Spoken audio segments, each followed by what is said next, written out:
முதலமைச்சர் ஸ்டாலின் தயங்குறதுன்னு நான் சொல்ல மாட்டேன். அதை எடுக்க பயப்படுகின்ற முதலமைச்சர் பயம். திமுகவுக்கு பயம் வந்துருச்சு.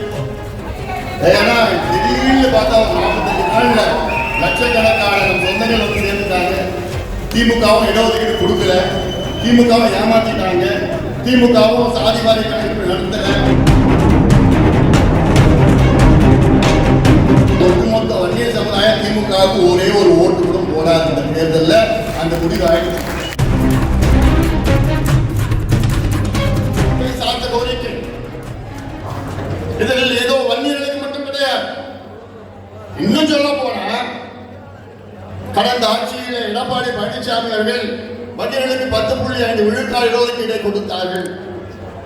ஆனால் அந்த இடஒதுக்கீடு ஒரு மாதம் அல்ல 1.5 மாதத்துக்கு முன்பு கொடுத்திருந்தாருன்னா இந்நேரம் எந்த சட்ட சிக்கலும் வந்திருக்கு. தேர்தல் நெருக்கத்தில் இந்த கடைசி நாளில் கொடுத்தது. அதன் பிறகு வந்த திமுக அந்த இடஒதுக்கீட்டு வழக்கு போட்டார்கள். அதை எதிர்த்து சரியான முறையில் வழக்காடவில்லை திமுக. அதனால்தான் நீதிமன்றத்தில் தடை செய்தார்கள். உச்ச நீதிமன்றத்துக்கு நாங்கள் சென்றோம். உச்ச நீதிமன்றத்திலே கொடுத்த தீர்ப்பு, நீதிபதிகள் கொடுத்த தீர்ப்பு தெளிவான தீர்ப்பு. என்ன? தமிழ்நாட்டில் வன்னியர்களுக்கு உள் ஒதுக்கீடு கொடுக்க எந்த தடையும் கிடையாது. தாராளமாக கொடுத்து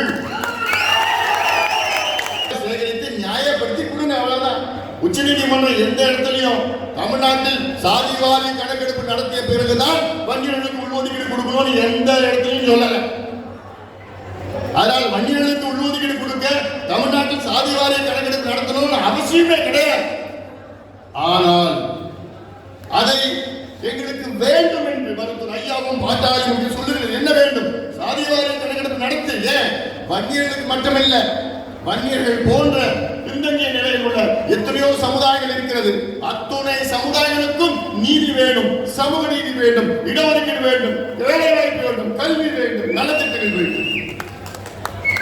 இந்த கணக்கெடுப்பு சாதிவாரி சர்வே எடுத்தாதான் எல்லாம் தெரியும். இந்த டேட்டா தெரியும், இன்னும் கூடுதலாக தெரியும். ஆனால் அதை எடுக்க தயங்குகின்ற முதலமைச்சர் ஸ்டாலின், தயங்குறதுன்னு நான் சொல்ல மாட்டேன், அதை எடுக்க பயப்படுகின்ற முதலமைச்சர் ஸ்டாலின் பயம். இந்த மாநாட்டில் நான் பேசினேன். என்ன பேசினேன்? 4 ஆண்டு காலம் ஐயாவையும் நம் கட்சியையும் நம்ப வைத்து கழுத்தெடுத்த முதலமைச்சர் ஸ்டாலின் இந்த சமுதாயத்திற்கு துரோகம் செய்த ஸ்டாலின் அவர்கள் இதெல்லாம் மன்னிக்க முடியும்.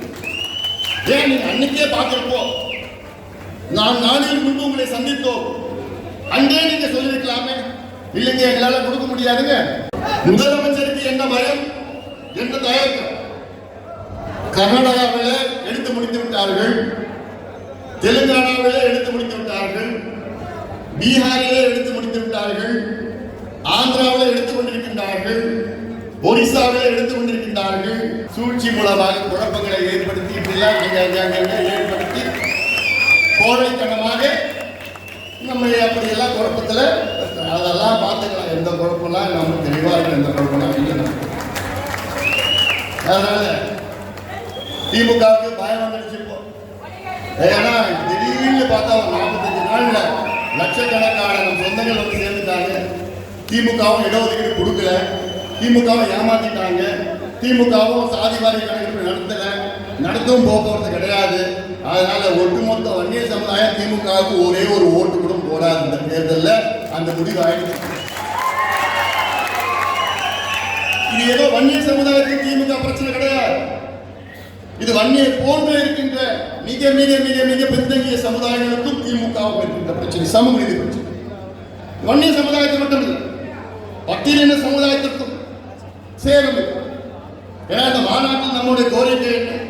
பட்டியலின சமுதாயத்துக்கு 2 விழுக்காடு கூடுதலாக இடஒதுக்கீடு அதிகப்படுத்த வேண்டும். இந்த எவ்வளோ கோரிக்கைகள் வைத்தோம். இந்த மாநாட்டில் பெண்களுக்கு பாதுகாப்பு வேண்டும்,